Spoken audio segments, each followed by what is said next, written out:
আজকে বানাবো লোকাল মুরগির ঝোল। এখানে আমি লোকাল মুরগি নিয়ে ধুয়ে নিয়েছি। এবারে হলুদ দিয়ে দিলাম, জিরের গুঁড়ো দিয়ে দিলাম, ধনে গুঁড়ো দিয়ে দিলাম, স্বাদ মতো নুন দিয়ে দিলাম। এবারে কাঁচা সর্ষের তেল দিয়ে দিলাম। এখানে আমি পেঁয়াজ, আদা, কাঁচা লঙ্কা, রসুন দিয়ে পেস্ট করে নিয়েছি। এবার এই পেস্টটাকে আমি সেই মাংসের মধ্যে দিয়ে দিলাম। এবার ভালো করে মেখে নিয়েছি। আধ ঘন্টার জন্য আমি এই মাংসটাকে রেস্টে রেখে দেব। এবার একটা কড়াইতে সর্ষের তেল দিয়ে দিলাম। এবার আমি একে একে আলুর টুকরোগুলো দিয়ে ভেজে নেব।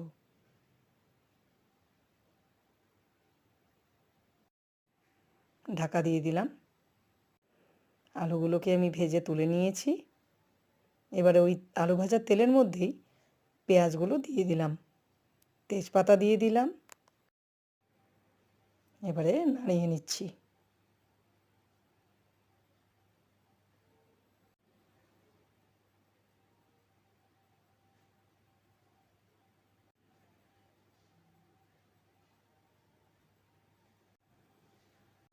এবারে মশলা মাখিয়ে রাখা মাংসগুলোকে আমি আস্তে আস্তে করে কড়াইয়ের মধ্যে দিয়ে দেব।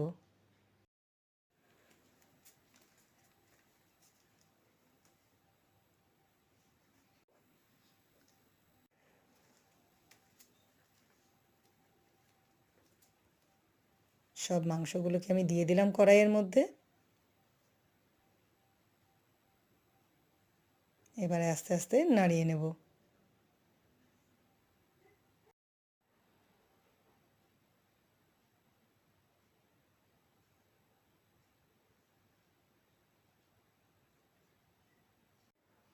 এবার আমি কাশ্মীরি লঙ্কার গুঁড়ো দিয়ে দিলাম,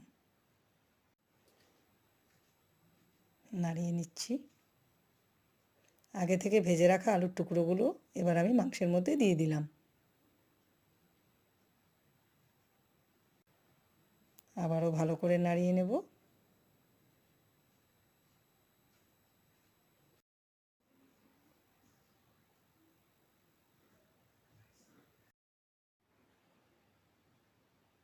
ঢাকা দিয়ে দিলাম।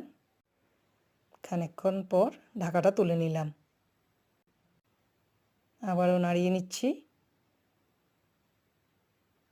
এবার পরিমাণ মতো জল দিয়ে দিলাম। এবার আমি চিকেন মশলাটা দিয়ে দিলাম।